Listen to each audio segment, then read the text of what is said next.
Good afternoon, everyone, and welcome to our Oxford EMBA recruitment session, which is going to focus on giving you a brief overview of the program and also understanding how Saïd Business School is embedded within the University of Oxford and its distinctive collegiate system.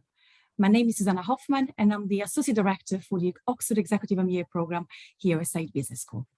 Today, I'm joined by our Associate Dean, Kathy Harvey, who very shortly is going to talk to you about the EMBA program, and by two EMBA alumni, Samantha Risley and Mustafa Abbas. Later on today in the session, I'm going to talk to you about their Oxford EMBA experience, as well as they are going to give you some tips on how to navigate the Oxford ecosystem.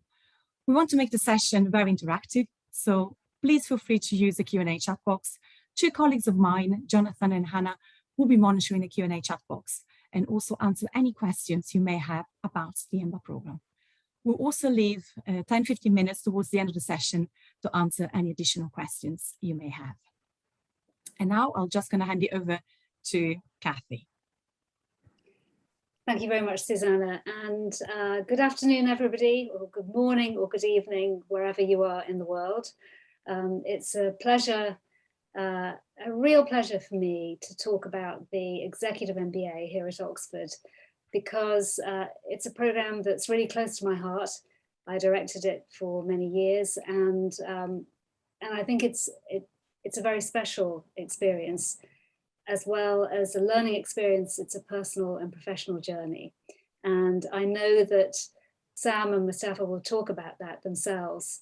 And while I'm telling you a little bit about the program, I'd like you to really think about the questions you'd like to ask, and not be afraid to ask any question, whether it's about work-life balance, whether it's about academia, whether it's about the program itself. Please just feel free. And I know that the team will interrupt me and point to any questions in the chat for me if they need to. So the Oxford Executive MBA is, I think it's important to say, an MBA. So the degree that you receive when you graduate from the program is the Oxford MBA. What you are studying when you come as an Executive MBA student is a modular version of a program that we consider to be the best general management program for a global cohort of students, for whether you're an aspiring leader studying the full-time MBA or an established leader wishing to go further in your career. So that's an important point, because this is not a course that has been adapted to be watered down. This is a very rigorous course. It is an unashamedly academic course with a very clear practical ethos and practical aim. It takes place over between 21 and 24 months, depending on when you join the program.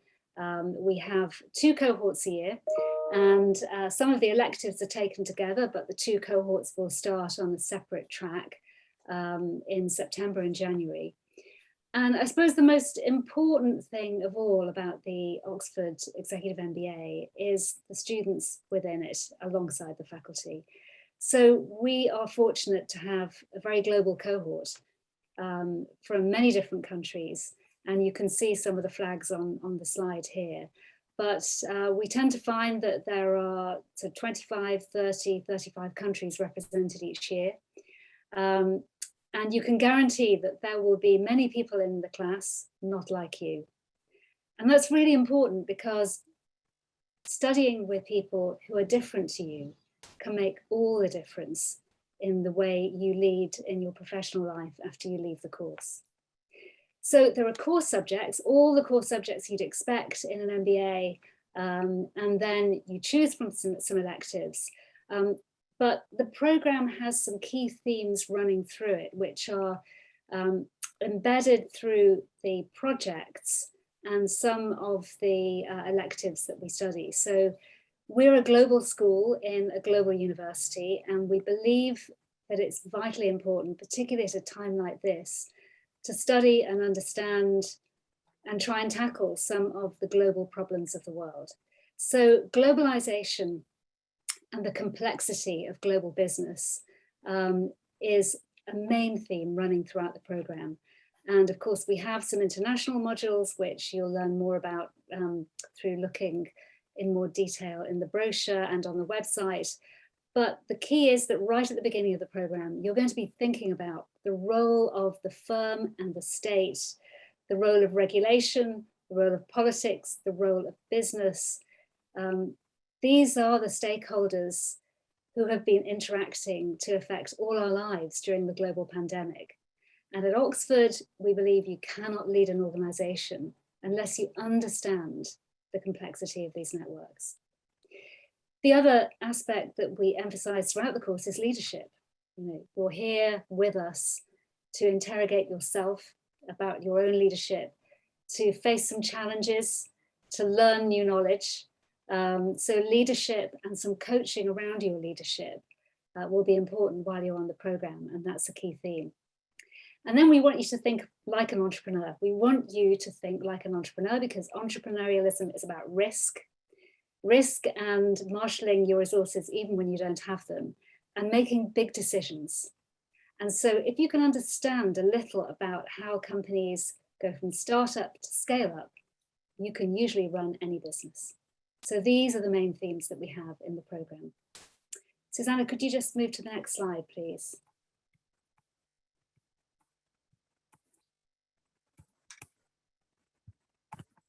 Sorry, I'm having a problem with the... So while I'm waiting for you to do that, actually, so Tim was saying, is it 70 students per intake? Yes, but it's 70 per cohort, and the annual intake is 140. So in every class, we have an intake of 70. And Henry was asking, at the moment, is it an on-campus program? Yes, I think Hannah's answered some of that. So we're teaching hybrid at the moment. Oh, the team are answering the questions in the chat. I don't have to do it. That's marvelous. Now, this is the slide that always worries me, because I think if I were about to sign up for a course at a university, I'd take one look and think, oh my goodness, how will I ever manage to do anything? How will I fit my work around a full week? How will I enjoy the rest of the university? How am I going to do this? So these are questions really for Sam and Mustafa. They have done it. They've made it work. But it is a very full week. And this timetable actually is the kind of timetable that we would have had pre-pandemic.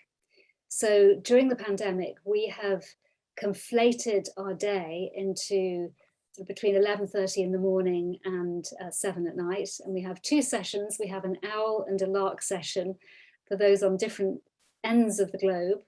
To catch up with what's gone on in each class. And then the main courses happen during the sort of mid-morning to late afternoon in the UK. So whatever the situation is, in terms of your travel to the UK, we've given this a lot of thought.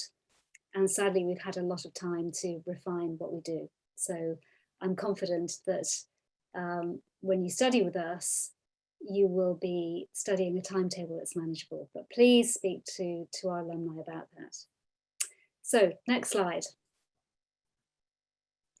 So this is a typical profile, the J21 profile. I would say that each year we have a similar average numbers of years of experience. It's quite common for people to be in that part of their career where they have to make some decisions and gain something new to think about transitioning from one role to another. It might be a promotion, it might be changing sector, it might be just really making a step change in the way they want to lead their team. But this is a program of transition for people who really want to think deeply. And so the average age is usually between 38 and 41. I can see that this January's class, the average age is 41.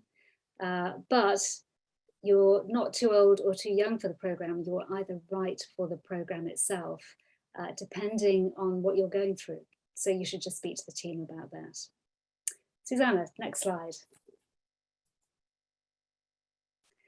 So this is some of the global mix. And again, it's different every year. So one year we had quite a sizable minority from African countries. I remember one year where we had a lot of people from Eastern Europe. I say a lot, large enough to make a a real sort of impact on the class, and for them to be a little group within a group, really explaining how their culture worked. So each year it's very different, and it's a wonderful thing to be part of a global group. And as many of us now lead global teams, many of them virtually, particularly over the last 2 years, this is a huge advantage. I think this is where we're quite different from some of our competitors, some of our excellent competitors, particularly in the United States, because there, although there are many classes with overseas students, there is a predominantly US market, whereas the UK has one of the largest global markets for higher education in the world. So you can guarantee that there'll be lots of different kinds of people. Susanna, next slide. So Susanna asked me to say a little bit about the quirky Oxford system. There's 3 ways of thinking about Oxford. The university, it's a federal system. It's a federal system, there's a lot of autonomy. The university is the umbrella organisation, and it awards the degrees. And then the business school is a department where a range of subjects within an area are studied. So there could be the chemistry department, the engineering department, and we are the business department. The business school houses management teaching. But then, apart from your department, you also have a second family at Oxford, and that family is your college. So I'm a fellow at Keble College, which of course I consider to be the best college.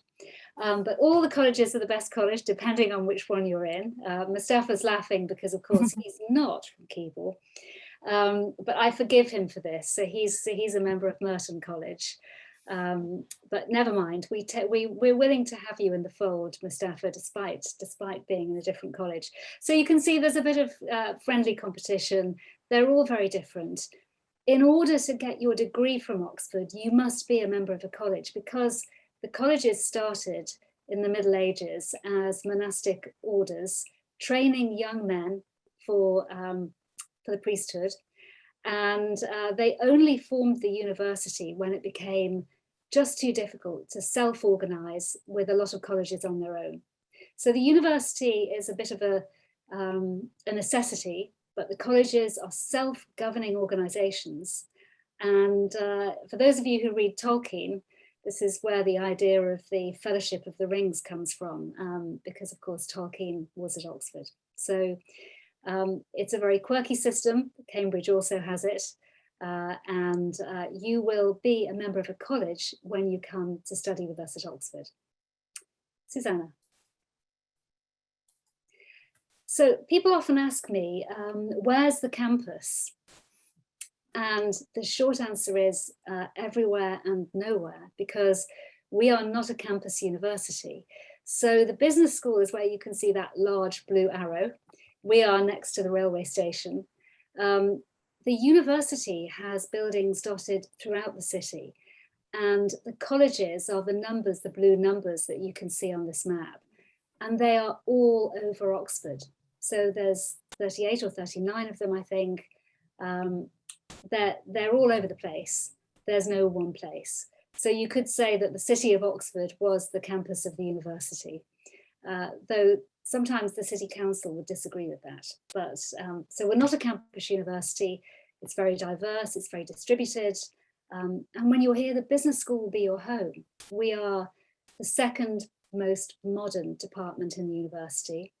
The youngest department is the Blavatnik School of Government, just up the road from us. But we have an amazing modern building, which I find very inspiring, actually. And you can see that the screen that's hiding my spare bedroom is actually the amphitheatre in the business school. And it's just a wonderful, wonderful place. But it's not a campus, it's just a building. Susanna. So the team wanted me to talk about how you choose a college. And I think the first thing to say is that you can't really choose a college until you've been chosen by us. So we take you through the admission system. And then you can express a preference for a college. And they're all incredibly different. We guarantee that if you are accepted by the business school, we will find you a college. But it's really common for people not to get their first choice.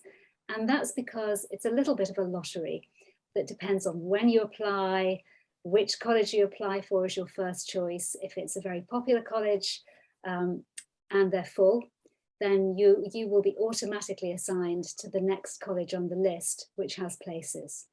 And you never know if the college is going to be full. So if you have your heart set on one particular college and you don't get in, it's just life. It's very hard to fix this. But you should think about which college you would really like to put on your list as your first choice. And there are several considerations. So there are 2 or 3 colleges which accept a lot of our executive MBAs. So my college, Keble, Green Templeton College, St Hugh's, Balliol takes quite a few of our students, Pembroke, Brasenose. There's a number of colleges that take more than 5 or 6 students, but only 3 or 4 colleges take 5 or 6 of our students. And a couple of the colleges offer accommodation, but not very many offer accommodation to postgraduates. So again, that's another consideration. Do you want to be with a lot of exec MBAs, or would you like to be in a college where there's just a few of you, but you might meet different people? Do you feel you really need accommodation, in which case you have more chance probably at only a couple of the colleges, or do you not mind? So think about those. Location, I know this is on the list, but honestly, Oxford's a small place and all the locations are great.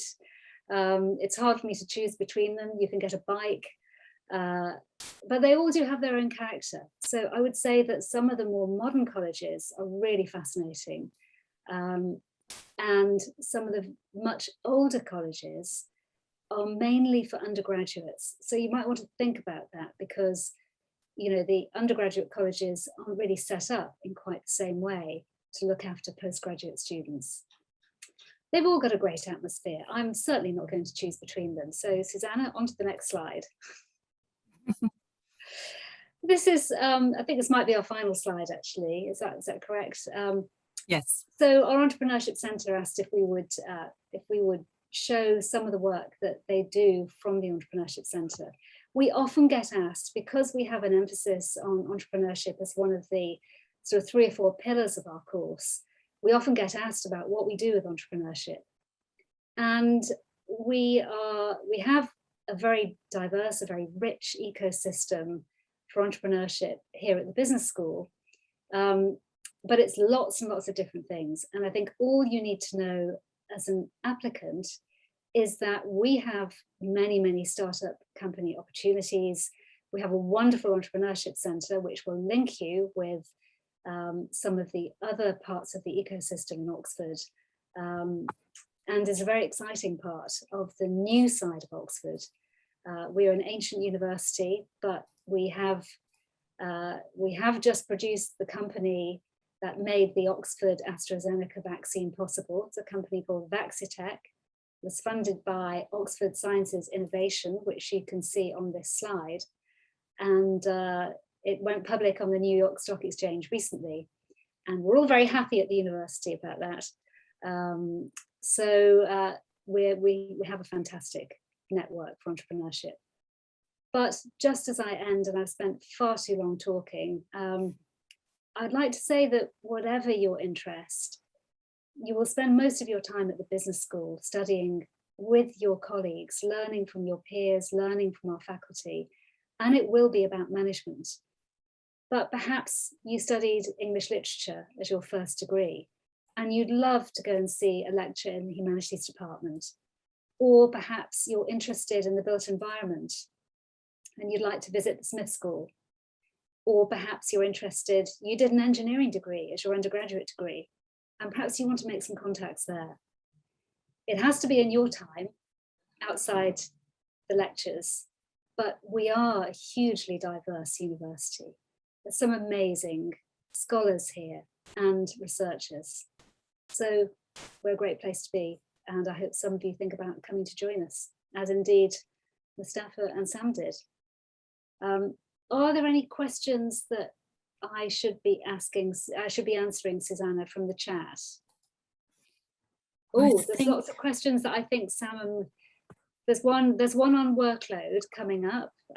Perhaps you can ask some of these, Susanna, when you interview Mustafa and Sam, but what's the workload? Okay, they'll have their own answer. I have my answer to that. Every hour in the lecture theatre, we tell you, make sure you do an hour of studying.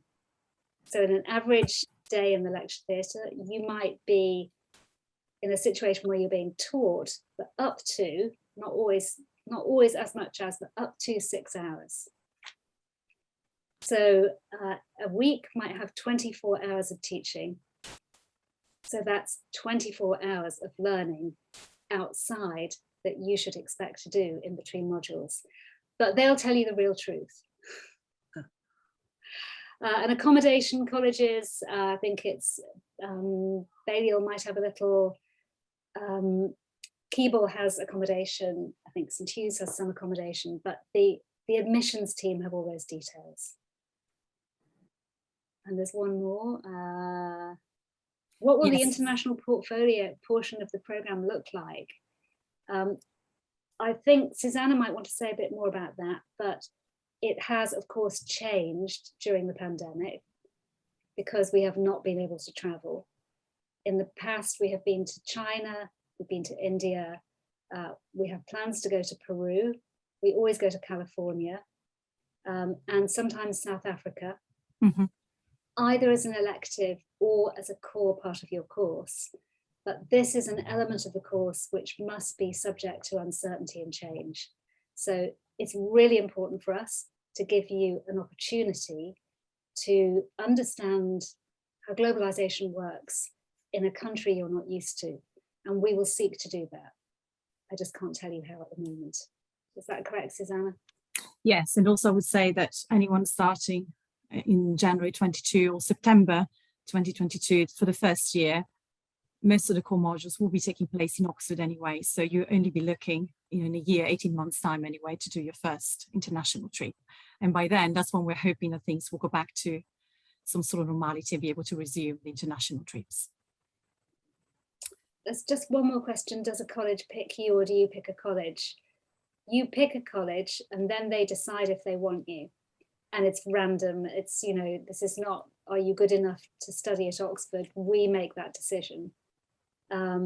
It will be based on, are they full, the time of year, etc. Yes, and then if your first choice is, unfortunately, we can't accommodate and give you your preferred college, then there is an automated system within the university that will reassign you to another college. There's one other question. Is there an industry typically favoured by students? No. What number begin their own startups? Well, the whole class begins a startup through a project. I would say, and Mustafa and Sam, you might want to think about your own answer to this. I would say about a third of the class, in my experience, continue with a startup. And then they follow the same path that all startups follow. So within a 10-year period, you know, less than 10% of those firms will still exist. But we have some very successful startups. So I think a lot start, quite a few are still there at 3 years, and then we follow the national average after that. I'm going to be quiet now, but anything else in the chat? Oh yes, if you're in the NHS, this is a course for you. You can still carry on working. We have doctors from all over the world, healthcare managers. Right, that's it, I'm stopping. So we can answer the rest in the chat. Thank you. Over to you guys. Thank you, Kathy. And now I would like to ask some questions to our panelists, so Samantha and Mustafa. So Samantha was part of the EMBA 12 intake. That was the time when we used to have only one intake a year. And then Mustafa was part of the EMBA S18. First of all, I would like to ask Sam and Mustafa maybe to quickly introduce yourself to the audience and just let us know a little bit more about yourself. Mustafa, do you want to go first? Sure. Okay. So my name is Mustafa Abbas, and I was on the S18 program. I was affiliated with Merton, and I have been in investment banking for a long time and have been a product specialist. And this was the perfect moment to broaden my skill sets with the EMBA. Thank you. Over to you, Sam. Hi everyone, I'm Samantha Risley. I was, as mentioned, I did the MBA in 2015, 2016, and was part of Keeble, so same as Kathy. I've been involved in, or prior to MBA, to doing the MBA, I was involved in strategic change management. And now I know it's actually unfortunate that both of us work in investment banking or in the financial sector, because it's actually not reflective, I would say, of the cohorts. But I have started my own business, and I'm also working in investment banking, heading up regulatory reporting and trade conduct and financial controls. Thank you. Thank you, Samantha. So the first question I have for both of you is to really understand, what was your college experience during the program, and what tips would you share with incoming EMBA students who may not have a pre-existing relationship with a college? Do you want me to go first, since I can give you a bit more I don't know, experience around Keeble from what Kathy mentioned, if we start with that. I mean, I think from my point of view, your college life is absolutely up to you about how much or how little you want to get involved in it, and in the Oxford life in general outside of the business school. Keeble was absolutely fantastic. There were actually only 5 of us in Keeble at the time. I know that the number of EMBA students that Keeble now accept has increased, but there were only 5 of us. 2 of us stayed at Keeble every single module, which I found really great. It was great to just be part of the college from that point of view, have breakfast there. Some mornings, at least once a week, we would have breakfast there. And I actually ended up buying a bike and leaving it at Keeble in the weeks that I wasn't there. So, you know, I think that that was really part of it. We also, as part of our cohort, we would do drinks one evening a week in a college bar.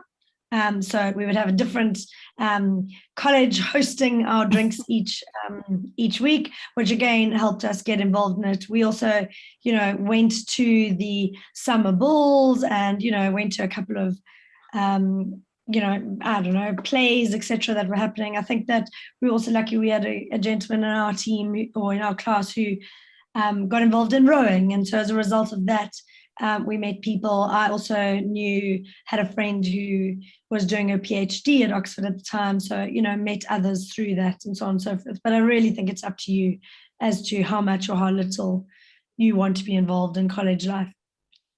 Thank you.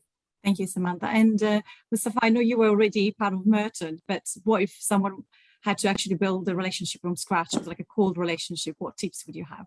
Well, the first point to make, as Kathy noted, was that Merton's obviously the best college and not Keeble, but we could debate that forever. Almost 750 years in Merton's case. But more seriously, I think what Kathy said was that, you know, there's a sort of sense of belonging with a college. And the first thing I did want to say is that SBS, although it's not a college in the Oxford system, does really offer that sense of belonging. And you know, having been an undergrad at a college, actually I thought of SBS as a college in my head, even though, you know, you're naturally affiliated with another place.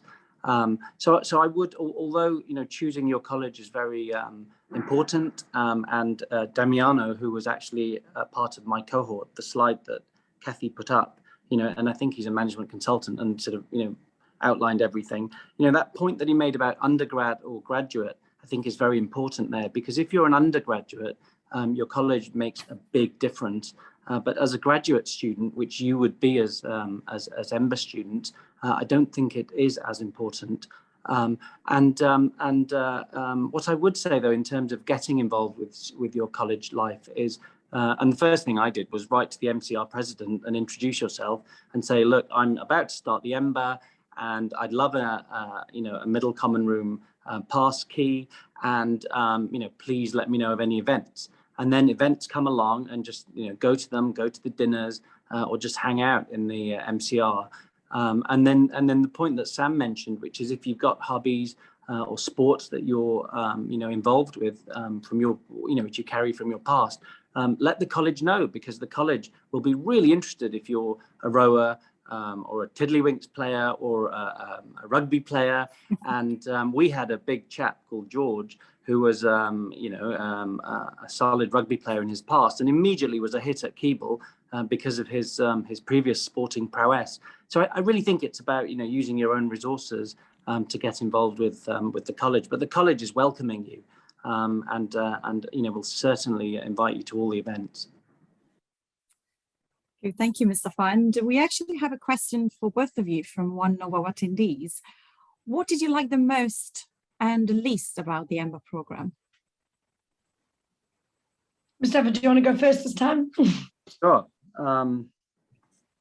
So what I liked most, which may be different for depending on the reasons you do the EMBA, but it comes back to the point mentioned before, which is that Oxford in general is about academic rigor and critical thinking more than being a sausage factory. So at the level of executive MBA, and maybe it's different for MBAs who are often in their early mid-20s, it's not just about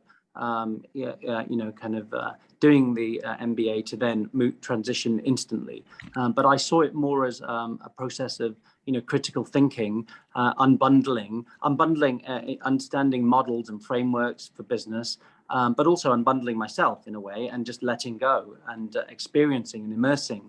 And that's what I think the Oxford EMBA does very well. And it probably does it better than anywhere in the world, because the focus isn't just the corporate outcome for the student. So I think that unbundling process is what is brilliant about the Oxford system.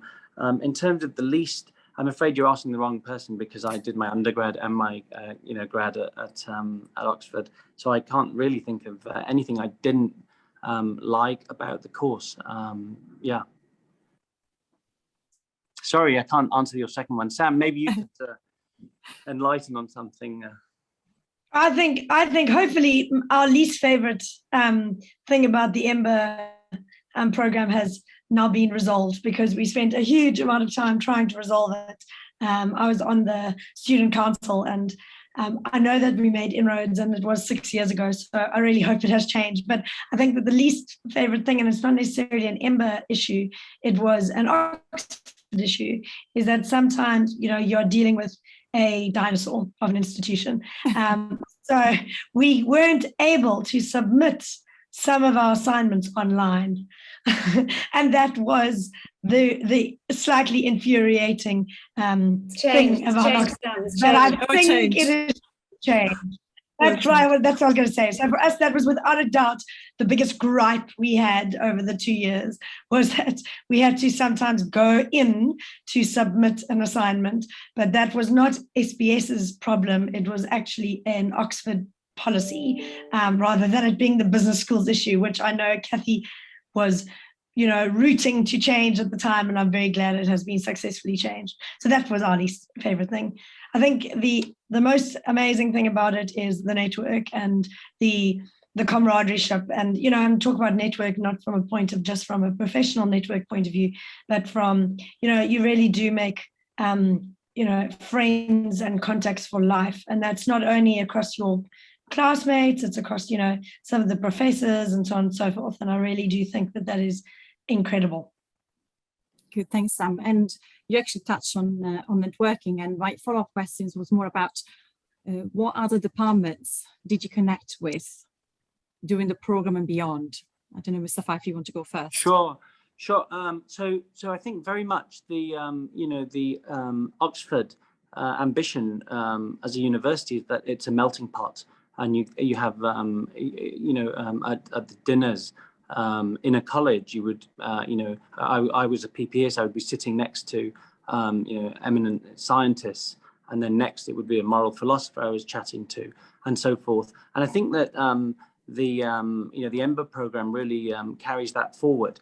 So it really is a melting pot with very, very diverse opinions around. And one thing that was done quite well in one of the modules, which was the strategy and innovation module, with a chap called Professor Mark Ventresca, was that he brought in scientists into the lectures. And so they gained, because they were learning about kind of, very practical things around business models, and how to think about innovation in a more structured way. And we learned tremendously, because we were, mixing with these scientists who had such interesting things to say to us. So I think in that way, I then followed up and got to know them and had breakfast with them, and went to see some of the incredible scientific innovations going on in the labs in Oxford. The other way is actually through, so you do an EP project as well, which is a kind of Oxford's own version of Dragon's Den. And Kathy knows all about this. It's an entrepreneurial project. You have to come up with a business idea, you pitch it, and this is the Dragon's Den thing, and then you get grilled on it. So if you don't know your numbers, you're kind of ripped to shreds. So classic Dragon's Den style. And through that, I also learned about the Entrepreneurship Centre, and there's a lady there, Maria Zabeldia Diaz, and she and that's tremendously interesting. And then through that, I also got involved with the LIBOR project. So it was really a journey of meeting other departments by just being very open, and just to sort of highlight how being open can be tremendously powerful. There's one chap on the in our cohort who was really interested, for whatever reason, in morals, moral philosophy. So he reached out to his tutor at Keble, of all places, and decided to have some tutorials. So it really is whatever you want to make of it, and whichever way you want to expand beyond the core course. And I think that's the way you have to approach it. That because we're all adults and grown up now, it really is about everything being there, and you reach out and pursue your interests. Thank you, Mr. Fowler. How about you, Samantha? What other departments did you connect with throughout your? I was thinking also about your startup business after you finish your EMBA. I think for us at the time, the Oxford Foundry was, you hear my signal's gone. Okay. Yes, unfortunately, we can't hear you anymore.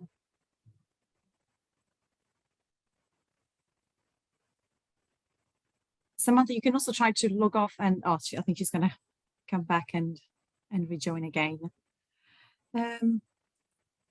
You're back. Sorry, Susanna. What would a Zoom webinar be without a broken? Yes. Sorry, if you've carried on, that's fine. We can move on. Yeah. Good. So another question I have was more about, we touched on about the network, but also about your EMBA colleagues. Have you used your EMBA network since graduation? Have you kept in touch with some of your international classmates? Actually, that was one of the questions that came up a few minutes ago on the chat box.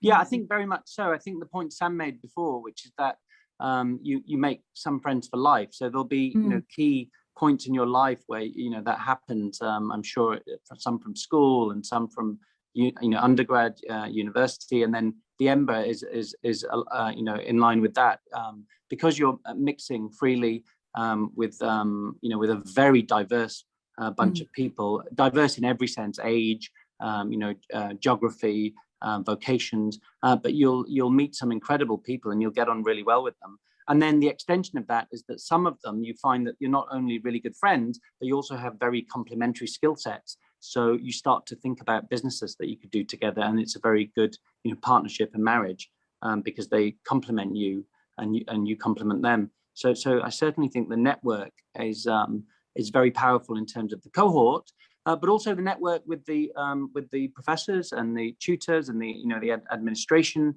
of the school. And I think that it shouldn't be measured as the day you leave, but it's rather over time that you can still connect. So you become part of the whole Oxford ecosystem by being there for a couple of years.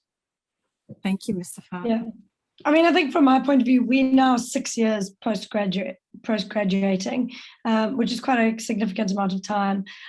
It's worth saying that we still have our EMBA WhatsApp group, and there is still conversation on it every single week. It's amazing, I must say. Like, I really cannot believe how the conversation continues.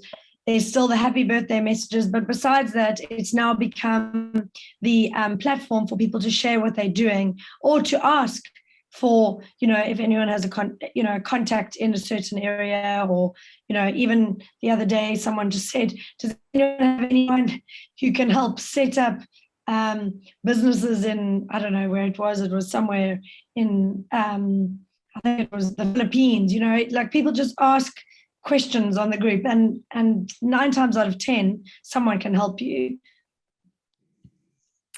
And in fact, I have to say that in the last 6 years I've been talking to so many EMBAs. I've looked after around maybe 11 EMBA cohorts, and a lot of them thought actually the modular format, the fact that we put together this program and come to Oxford 1 week every 6 weeks is a fantastic opportunity to foster those relationships, because you spend so much time together. And it felt like if that was done on a part-time program, I don't think I would have those long, term relationships. Would you agree with that?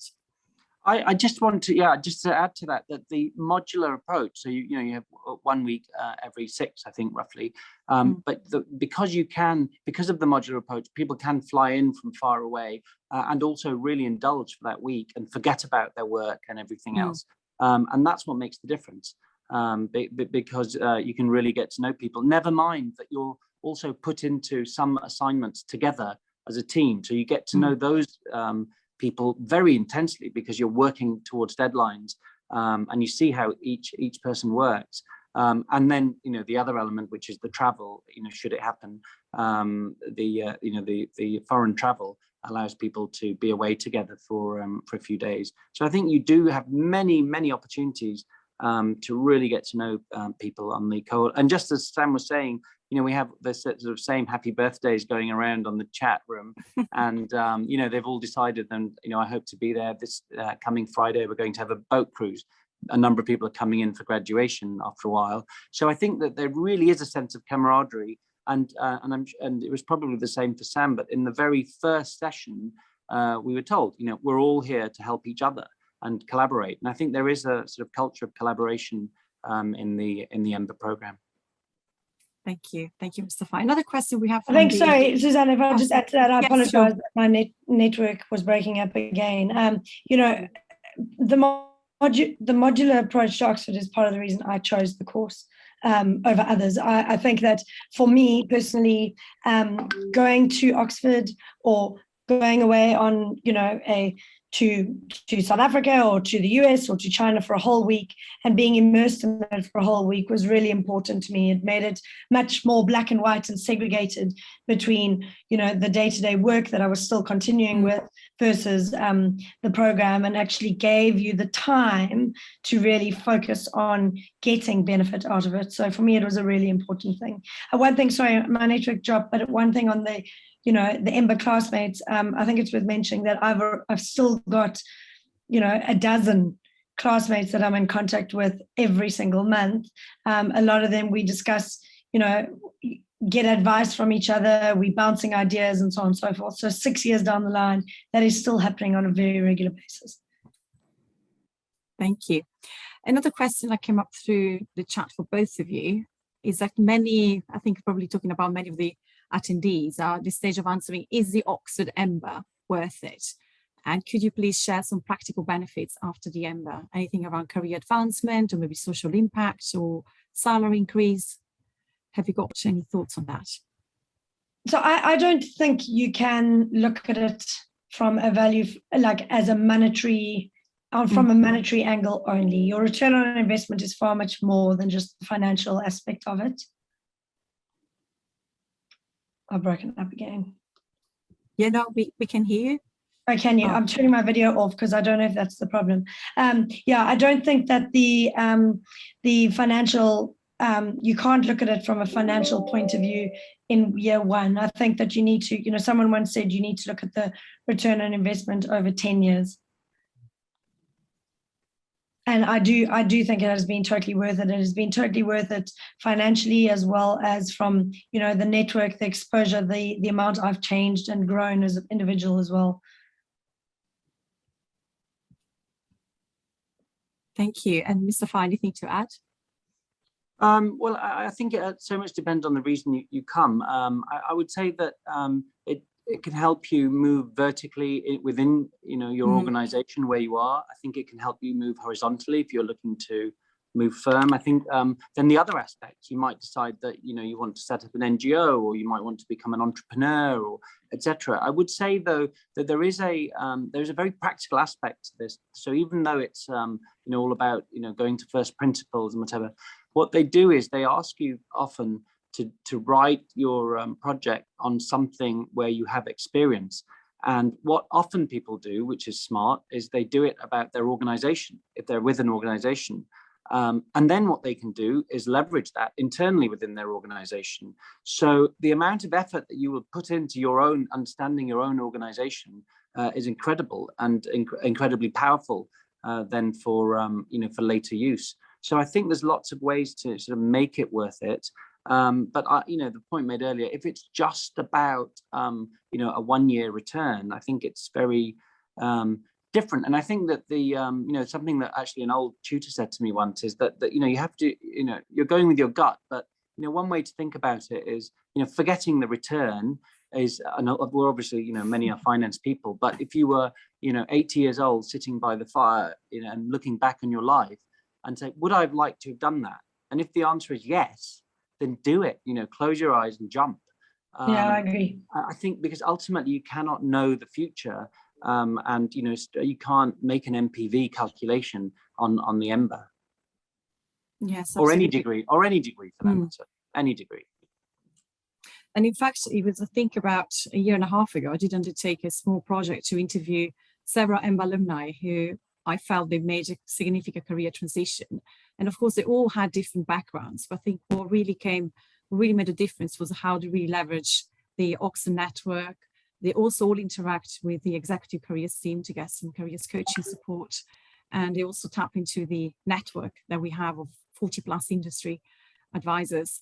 And also the EMBA peers. I remember one particular EMBA said, I had background in FMCG and I made a career transition only because some of my EMBAs made me aware of opportunities I would have never thought about if I didn't have those conversations. So I think you're absolutely right. I think you need to think as a long-term investment.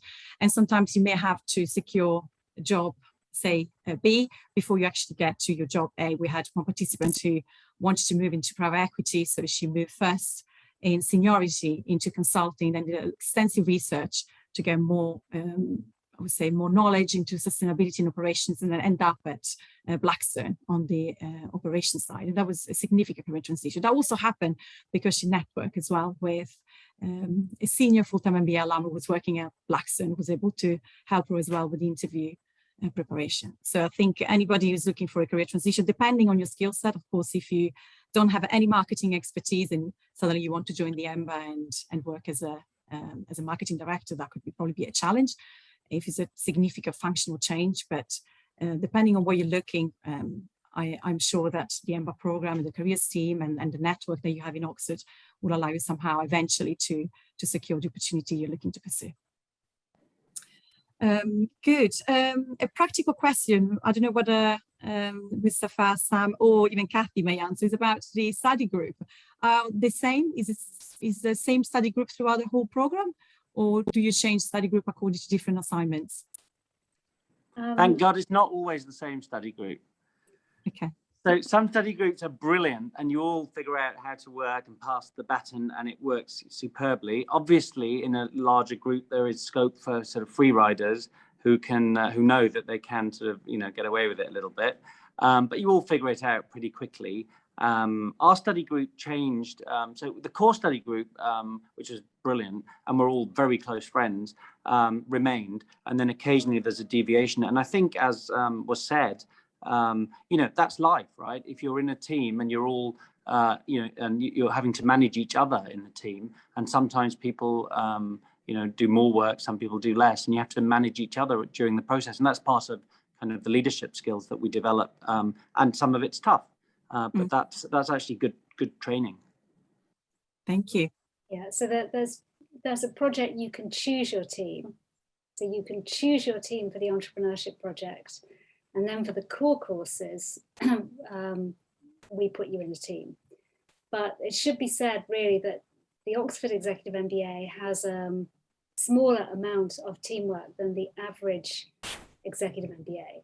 And that's partly to do with Oxford's history and the desire to make sure that you test people's individual ability to understand and to examine people individually as well as a team.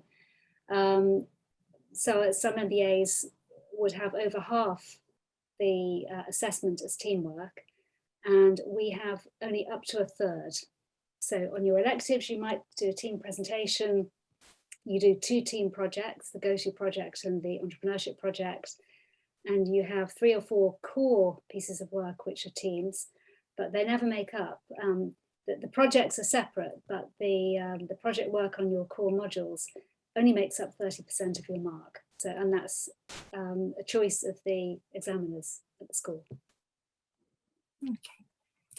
And one more question I have for both of you, Mustafa and Samantha. A lot of candidates are thinking about timing as well.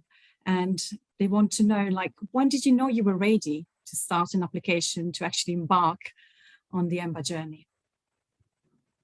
I don't think there's a specific time, you know, like it's not like one day you wake up and you're ready. I think that for me, you know, I was always interested in doing an MBA, but actually by the time that I was in a position to do it and to look into it, I felt actually I was I'd missed the boat on the MBA.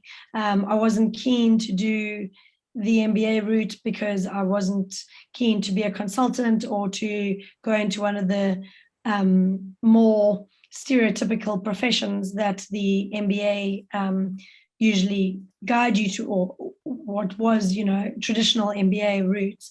And also it was actually more about the average age of the cohort of an MBA.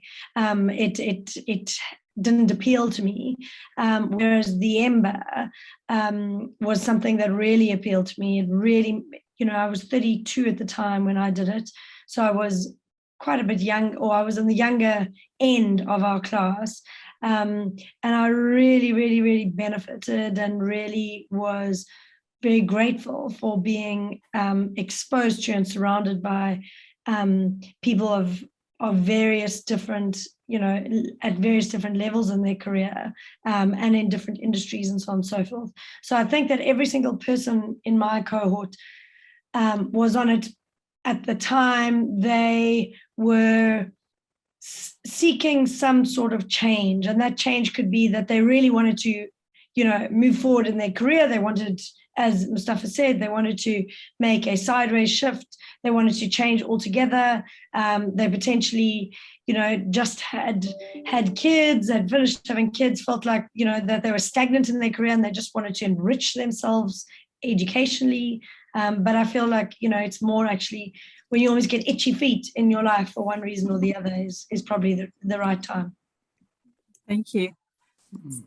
Yeah, I think, I mean, I would agree completely. It's really about when you start to ask that question of, you know, sort of what next, and, you know, and what's next in your life. And, you know, the point made is you're never too old nor too young. I mean, on our cohort, we had a lady who probably was about 60. She was a very successful Canadian businesswoman with tremendous insights on business and sort of management. And somebody asked her in one of the introductory classes, well, you know, why are you bothering doing this? You're a successful businesswoman. You've done this, you've done that. What you know, why do the EMBA now? And she said, well, I might have 30 years to use it. Great, you know, and that sort of summed it up for me, that, you know, for anybody at any point in their life, it can be the right step. For me, it was because I've been on a trading floor, a product specialist for very many years, and you know, whilst I love it and loved it, I also you know, got to that point in my life and age when it's a good thing to also broaden out my experience and understand all the different parts of business. So for me, it was the perfect timing like that in my journey. but everybody has their unique journey and moments why suddenly it's the right step. And if you do have that inkling, I would say follow it through and get on with it, because often people kick it back a year or two, but end up doing it anyway.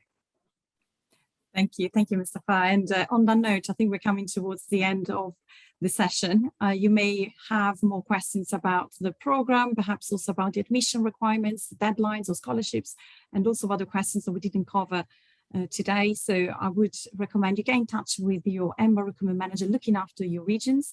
I'm going to ask my colleague Hannah actually to share a link to our website that will lead you straight to our recruitment managers, and we'll be more than welcome to take this offline and answer additional questions you have.